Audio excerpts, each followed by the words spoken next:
อนนี้ขี่อูฐอยู่ครับท่านผู้ชม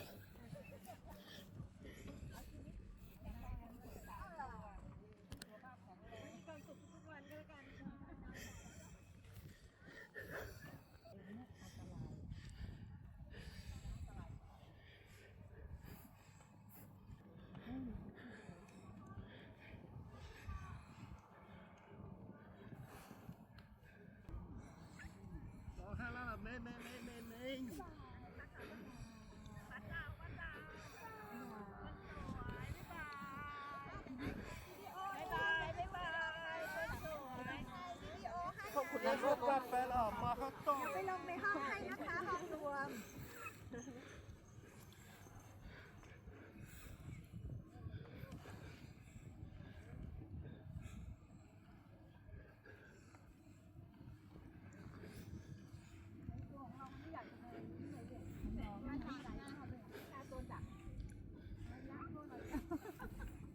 แล้วเบาหนาตัวเล็กนิดเดียวไอ้น้องนาตัวเล็กนิดเดียวเบาไม่ต้องสงสารเมื่อกี้เนาะ